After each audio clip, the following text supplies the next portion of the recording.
Hey guys, welcome to another episode of Bros on the Phone, and I'm here with Taylor. Hello, I'm here. Hi, Taylor. How's it going, Livingston? Not bad. Can't complain. I guess A Wrinkle in Time didn't do what it should have done for you. Well, looks like it did $33 million this weekend. $33,123,609, according to Box Office Mojo. Yeah, that's not... It's not the greatest. Not great. I was kind of hoping it would be one of those Alice in Wonderlands where suddenly it makes a whole bunch of money, but it's not. And then I was kind of hoping maybe it'll make 40 or 50, and it didn't do that either. Didn't even hit 35. So. And if nobody knows what we're talking about, we're doing the movie draft, 2018 movie draft. If you want to have more information on that, just go to episode 6, and you'll learn more about it. But it's right. Yeah, we chose 8 movies that come out this year each, and we're just kind of.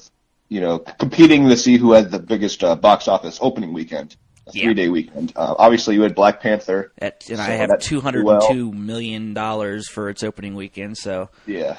I had A Wrinkle in Time, which did not. But I got other movies on the list, and we can, as the movies come out, we'll talk about more of it. So right now, you're beaten. You got Ready Player One coming out in the next couple of weeks for you, and then I got Rampage right after that, and then you go right into the May, which we have a few movies in that month, so it'll be probably more of a back and forth with going over each other probably around May. I'm sure we'll have a nice battle going. Yeah, we'll have plenty of updates with our podcast, so make sure to keep listening then as well. But this week we're going to do a top 5, since there's going to be a video game movie coming out this Friday, with Tomb Raider. Yes. And figure we just count down the best video game films up to this date. So and by best, I guess we should clarify. There hasn't really been any video game movies that really are. No. They are good. There's some that are entertaining. But we'll see. I'm looking at Tomb Raider right now, and there's only 7 reviews so far. It's 50% right now. 43%. 43%. 3 are good, 4 are bad. But it's only 7 reviews, so who knows? Right. That'll change. Hope maybe for the better. I don't think anybody's gotten a good rotten score when it comes to video game films. Well, I'm not sure. I looked it up and I was going through them and I couldn't find one. Yeah. I'm trying to think. I don't think so. I think you're right. There's so far the highest currently, and they have it on is Tomb Raider at 43%. Everything else is 35%, 30%, or sometimes 0, or it just depends. But that's the highest currently. So I don't know. Wasn't one of the Resident Evil movies? No, all of them have not the greatest scores either, even though they're entertaining as hell. So I think the highest one is the last one at 36%. Yeah, and that's just over the first one at 34%. Right. They're all in the 20s besides, except for Retribution. Well, yeah, that's lower than I thought, but it doesn't also surprise me. But shall we jump in? We'll jump in, and you want me to start with this one? Yeah, we'll start with my number 5. Yeah. And you know what? Maybe I'll go. I don't know if you have your computer in front of me, but I'm going to pull up Rotten Tomatoes and let you guys know the tomato meter of these movies as well, as I'm saying them. I don't know if you have that, but I do. Might as well. My number 5 is Silent Hill. It's at 29% on Rotten Tomatoes, but the thing with Silent Hill, I think it's over 2 hours long, but it's hard because I'm trying to think of good things to say about these movies. I liked Silent Hill. I saw this in theaters. I think I did too, and it's very visually stunning. I think it's really well shot. It's a great concept for a movie. It's a great concept for a movie. It's 2 hours long though. It's about half hour too long, and it's boring. Yeah, a lot of it. It drags. It does drag places. But I think it was shot well, and I think some of the effects are still pretty decent in the movie. But the Silent Hill should have very. If you ever played any of the games and the video games, and obviously maybe this podcast will appeal more to some of those gamers. They have a lot of feeling of dread. You're anxious while you're playing it. It's kind of a slow burn in some ways, but the movie tried to replicate that maybe in some ways, and it didn't quite succeed. Too bad. I remember I played because I really like how it's shot, I guess. I remember I played the first game, and they had a thing where if you pick up certain items, you'll end up changing the course of the story. Yeah. And I remember looking it up one time. I remember the game ended, and spoiler alert for whoever didn't play the first game, but it ended not on a happy note. Yeah. But that was all because I picked up a water bottle. Just because I picked up a bottle, it made the ending not a happy one. So, yeah. But I figured it would be something different, like you take this corridor and maybe things will change. Not a water bottle, but I mean, it is what it is. The last Silent Hill game I played was called Shattered Memories, and it was for the Wii. It came out on the Wii and the PS2, so this was, I don't know, over 10 years ago now. And it was fun, but it was kind of like a weird reimagining / sequel to the original in a way. Yeah. And I guess, I don't know, it follows one of the endings of the original, because there's so many different endings, so it's like an alternate timeline type of thing. But basically, in the end, you find out that everything that's happened in the game was like all in this one person's head or something. Yeah, I'm trying to remember the last one I did. It took place in an apartment, and that was Silent Hill 4. Yeah, okay. The Room. Yep. That was interesting, but yeah, the movie, nah. So yeah. My number 5 though. Yeah, I think we're gonna kind of go meh on a lot of these movies, but yeah, it's more entertainment value, I guess, than anything else. But my number 5 is Need for Speed. Okay, that was on my considered list, I guess. Yeah, I mean, I enjoyed the movie. I thought it was entertaining. I mean, of course, the choreography when it came to the stunts was great because the director was a stunt coordinator. Yeah. That's at 22% on Rotten Tomatoes. Yeah, I'm trying to remember this. The director's name is like Scott Waugh, Waugh. I'm not sure. But he did like Act of Valor, 2012, Need for Speed, and I guess he's doing one called Six Below, Miracle on the Mountain, whatever that is. But okay. Yeah, I mean, I thought it was entertaining. A lot of great car chase scenes and stuff like that. But again, it's just a whatever kind of movie. It's not. These aren't strong films. Right. Yeah. Hopefully, Tomb Raider breaks this trend. I mean, we've been saying that for years now. Hopefully, this new movie looks great. And it really hasn't happened yet. My number 4 movie is Mortal Kombat. From 95, I think it was. Yeah, it was. It's at 34% on Rotten Tomatoes. And again, this is just for entertainment value. The movie really is cheesy in a million different ways, but yeah. I still think it's really entertaining. Oh, I love that. I love that movie. It's on my list. I won't say where yet, but it's up there. It's probably your number 1. I'm not saying. I can always have fun with this movie. Yeah. Well, my number 4 is Prince of Persia. Okay. This is another one I saw in theaters. Yeah, I saw it in theaters too, and I even remember where I saw it at. It was at Daytona. Okay, 36%. And yeah, it's. Yep. And I remember this had a lot of controversy when this first came out back in what was it, 2011? 2010. 2010. And they were talking about whitewashing, like they didn't get somebody who was of Persian descent. And yeah, so, I mean, but it was an entertaining film. It was a blockbuster movie made by, who did that? The guy who did, it was Bruckheimer, I think, wasn't it? Yeah, Jerry Bruckheimer did that movie.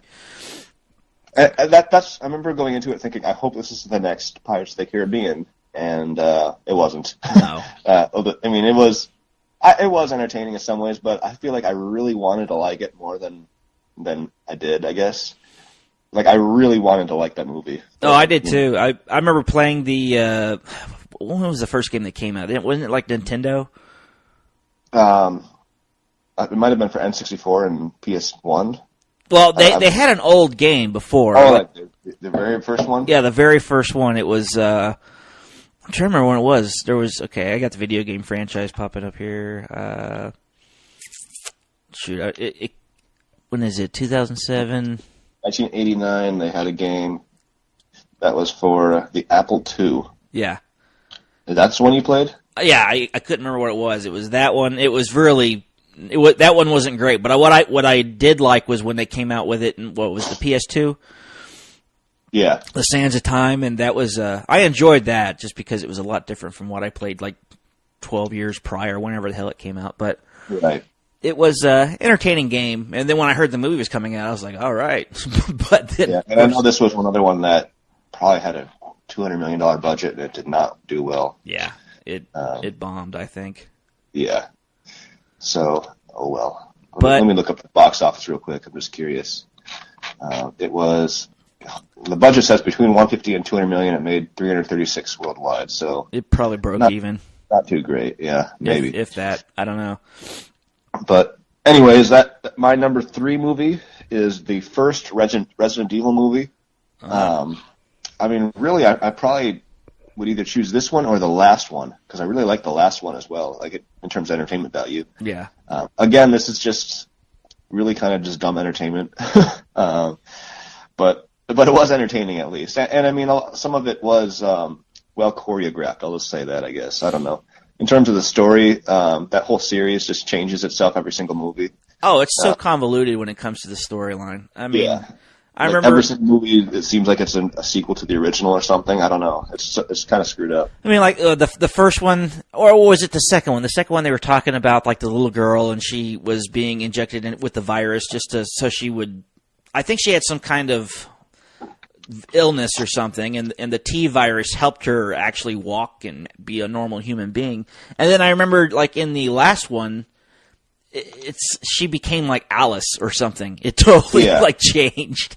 The series retconned itself several times. Yeah, but I like the series, and aren't they redoing it with James Wan? I guess James Wan, which will be. I mean, I guess we can say that hopefully it'll be good. Yeah, hopefully. I mean, he doesn't do bad movies, so.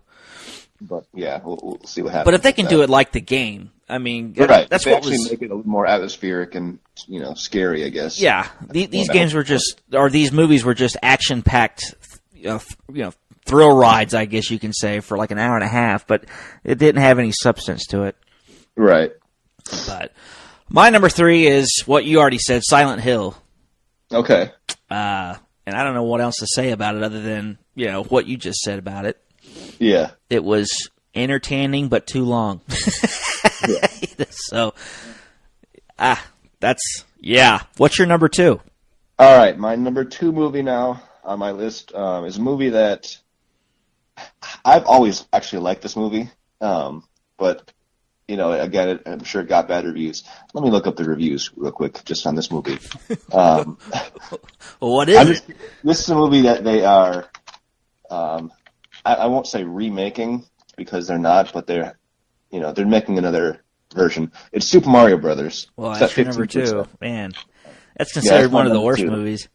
It is one of the worst movies, but it's also, for me, I think it's one of the most entertaining. And it also, what I would really like to watch is a movie based on the making of this movie, because I read a little bit about that in a book once, and I guess they had just like so many different drafts of the script. They'd have a rewriter come in. They had a writer come in to rewrite, and then they just would go to the next person and the next person. So by the end of it, it was so convoluted and just like total nonsense. Yeah. And they switched out directors, half a dozen times as well.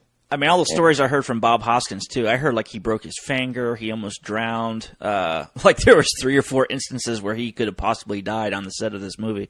Yeah, and I know like when it came out, Nintendo was like super embarrassed, and they're like, "We're not going to let anyone do movies based off our stuff again." Yeah, because this is just total nonsense, and the movie is just total nonsense. And I believe I saw this in theaters too, just because it was Super Mario Brothers, and I was in 1993. I was 8 years old at the time, so.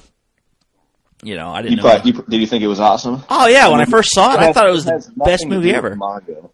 Like it's just like kind of references here and there, ba-bam, like King Koopa, like I don't know, like just the way it is so random, and you can like tell like when you're watching it, like there's like little references here and there or little like plot lines that go nowhere, and just like you can tell what like part of it that was rewritten and everything. Then the new writer probably doesn't know they delete something and that's important to the original. And I remember John what's his name? John Leguizamo's character. He always said, "Trust the fungus."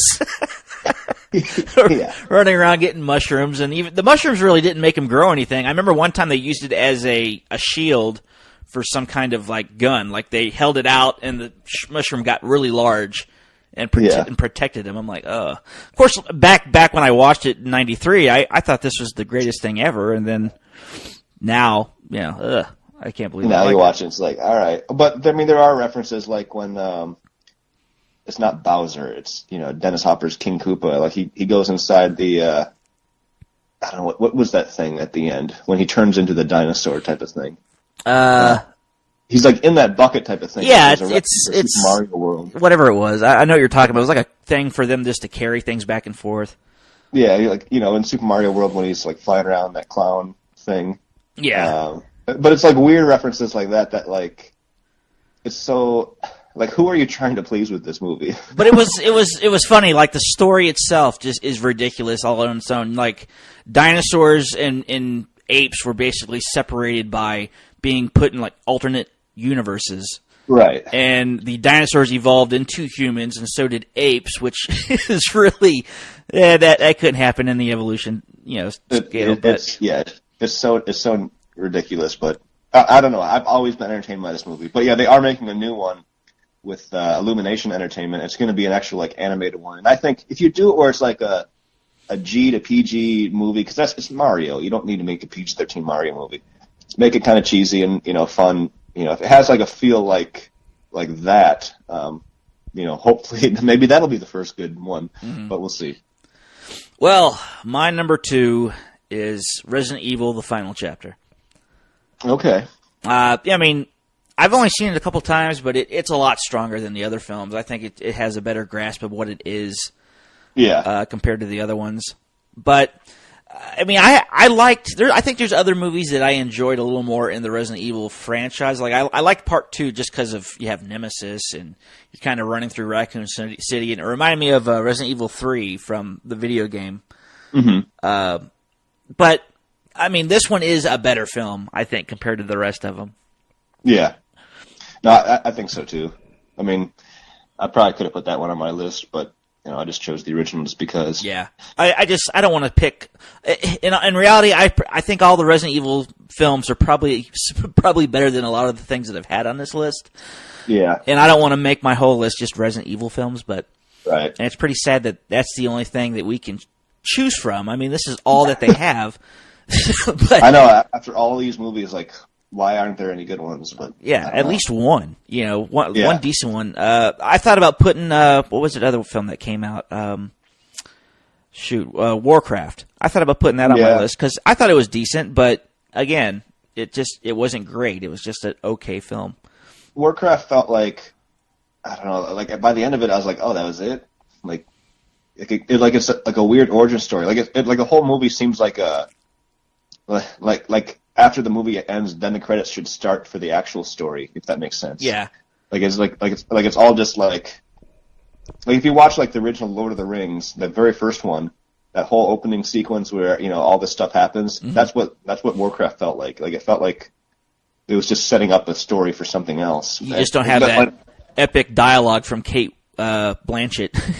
Yeah, like there was nothing really that felt super epic about Warcraft. No. Which kind of it felt very small, which was weird for the $250 million movie or whatever it was. I mean, it's pretty sad though. Like you have all these writers and they're looking at this movie, this franchise that could potentially be like a Lord of the Rings thing, and they end up kind of dropping the ball because you could have made something epic like a Lord of the Rings just off of the stuff that you can get online. And I mean, I don't know the entire story of World of Warcraft. I'm sure there's a long story. I don't play that game at all, but it's been a while since the last one I played was Warcraft 2, and that was 15 years ago or something like that. So I had friends that got lost in that game, but I never once did. Oh, I got in World of Warcraft. Yeah, I definitely got friends that I just didn't talk to them again for months when they played that. It was over 10 years ago now, but I never got into that one. Yeah. Well, what's your number 1? My number 1 movie of all time. I don't know if you've even seen this one, but it's Final Fantasy VII Advent Children. Have you seen that one? Nope, I haven't seen that one. Really? Nope. It is probably considered one of the better video game movies. It's an animated movie, but it's been a while since I've seen it. It came out in like 2005, I think. It had decent CGI from what I remember. but it's very much like an exact sequel to Final Fantasy VII. Right. Like it takes place in that universe, so it's very over the top. It's kind of like an animated, like a CGI anime almost, if you want to look at it that way, because it's over the top. But I don't know. I thought it was pretty fun. It's been a while since I've seen it, and it is one of those movies that a lot of video game movie fans will say it's probably one of the best ones, but it didn't really get a wide release. Right.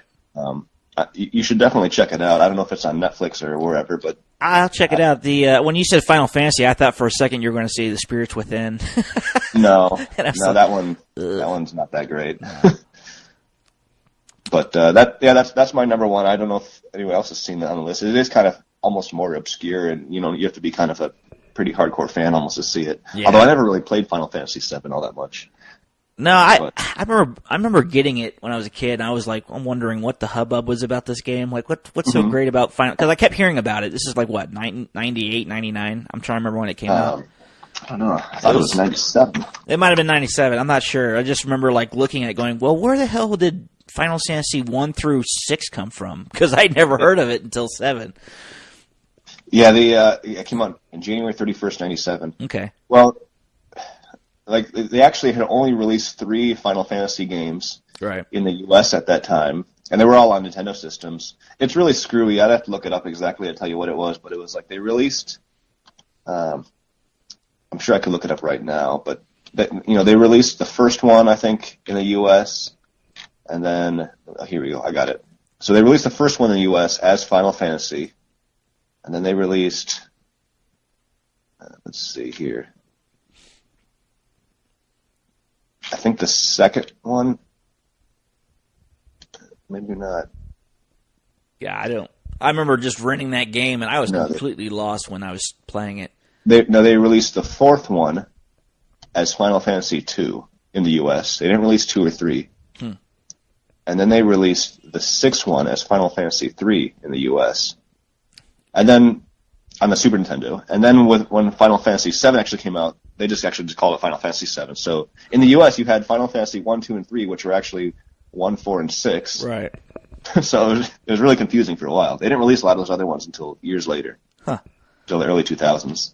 So that's why when Final Fantasy VII came out, people were like, this is not the 7th game.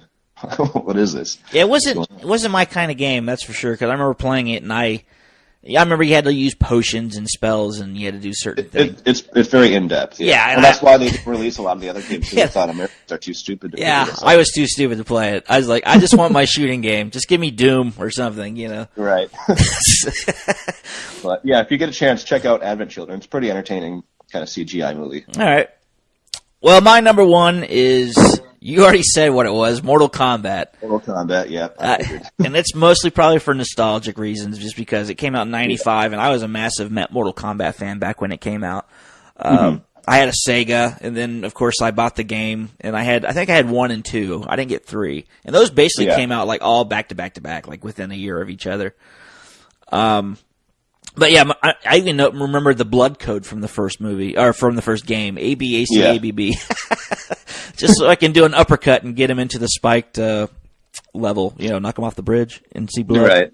But no, I mean, I thought it's still an enjoyable movie. I think you and I watched it like last year at some point. Yeah. No, I've watched it every once in a while. It is. I like it. I mean, yeah, you got Christopher Lambert as Raiden. And I don't know of any of the other actors other than, what was that one guy's name? I can't remember. He played Shang Tsung.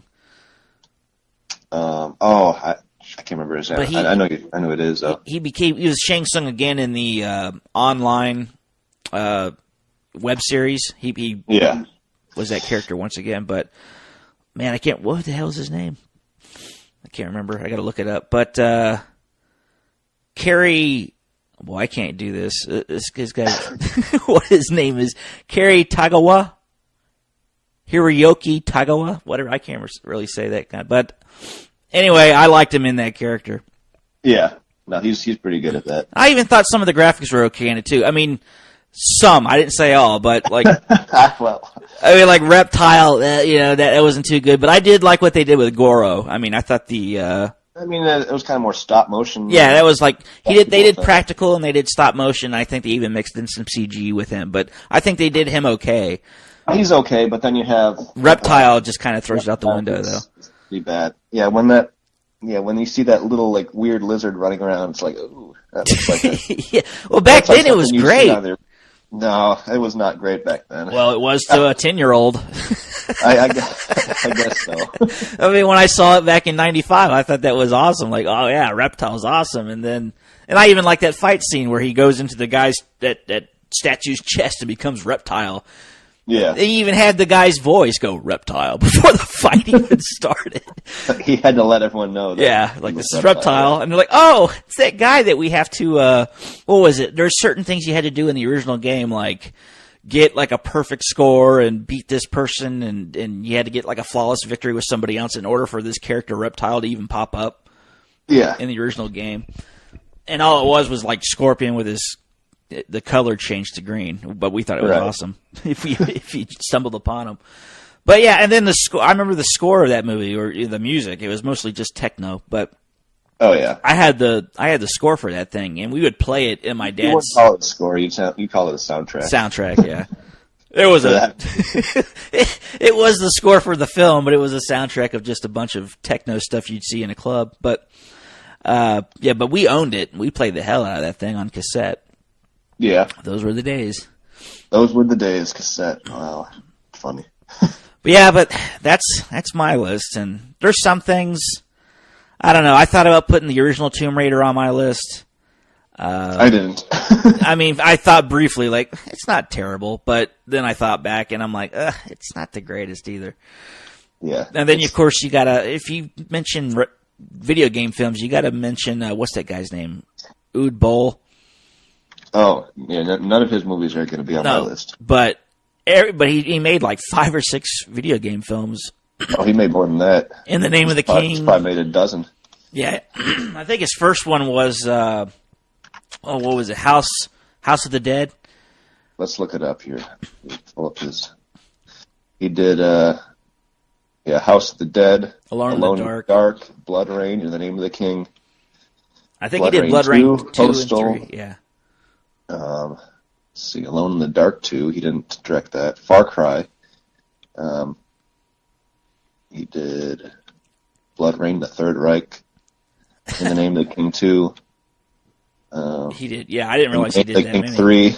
I don't know. There's probably close to 10. There's probably some on here that I'm missing, but yeah, it's all right. I remember watching Alone in the Dark. I saw that in theaters, and I don't know what. This is back before I knew who he was. Yeah. And I didn't really pay attention to directors half the time. On the Wikipedia page, it says this film was a critical and commercial failure and is widely considered one of the worst films ever made. Despite this, a sequel was released in 2008. Yeah. Well, I remember watching... It has 1% on Rotten Tomatoes, so someone gave it a good review. House of the Dead got 3%. But, so that's a little better than Alone in the Dark. But I remember there's a part in that film, House of the Dead, where they pull something right out of the Matrix, the way that it was shot and everything. And it was somebody jumping up in the air, and they had a shotgun, and they were shooting at zombies on like 20 feet away. And then all of a sudden they stopped in midair, and the camera went around the person's body. Yeah. Just like in the Matrix. I'm like, oh my God. It wasn't even called for. Like, you had nothing like that in the whole entire movie, and then all of a sudden you put that I want a Matrix shot in this movie. Yeah. It was just a random thing. But then you have I guess there's some movies that are coming up that might have some promise. Of course, you got Tomb Raider, which we've mentioned, and Rampage, which I think might be, it might have a decent rating. I hope so. I mean, I hope it's good, but I mean, it wouldn't surprise me if it was 10% on Rotten Tomatoes, or if it was, probably 60, 70 would be the best something like that would get. Yeah, I mean, The Rock is in it. 70 would be huge for a video game movie at this point. I mean, you got Detective Pikachu comes out next year. Yeah. Minecraft, I'm going through a list here. You got Sonic the Hedgehog, November 15th of 2019, and then they have Uncharted and Sleeping Dogs. Yeah, and then you got Mario possibly coming as well. Yeah, Mario possibly coming out too. So, yeah, I'm curious if one of these films I just named off would do something to pull us out of this I don't know, this terrible list of video game films that we have here. And I also got to wonder, like, do video game fans really care to see movies based off this? Because, like, Warcraft is huge, but the movie didn't do huge. Is it because of the reviews, or is it because they just don't care to see a movie based off Warcraft? You know what I mean? Right. Like, is it a medium that actually, you know, do video game fans really even care about movie adaptations? Yeah, it should just be left alone. Really, I guess. I don't know. Well, I mean, there's one game that I think should be turned into a film, and that's Uncharted. Yeah. I mean, it doesn't have to necessarily be like a retelling of the first game or anything like that, but if it was like a completely different story with that character, because it plays out like a film when you play the movie. And, I mean, I can see that. But when it comes to other films like, what was it? Like, Warcraft or Hitman, I don't really see those, or Need for Speed. I don't see those as actual films or something that should have been made into a movie. Yeah. But it just depends on the game, I think. Yeah. We'll see. Yeah, hopefully Tomb Raider breaks the trend, but I'm kind of not expecting it to. No, but if not, you got Rampage next month, and that can possibly do that for us. There's always something new coming. They're always going to make more video game movies based off video games. And one's bound to do okay. One's bound to break the trend eventually. Maybe it'll be the Resident Evil reboot that James Wan is producing. Oh, yeah, that could be a possibility, too. And I hope that does something, Yeah. But we'll see. But that's our list. And But, tell us what you think. If you have other video game movies that we didn't mention, comment below. Tell us what you think. Yeah, maybe you're a big Assassin's Creed fan and you're offended we didn't put that on the list. But Assassin's Creed actually was better than I thought it was going to be. It wasn't terrible. Terrible. And it was very, I guess, mediocre. Entertaining. Entertaining film. Yeah. But I think that'll do it for us today. Yeah. So thanks for listening, and we'll see you guys next week. Adios.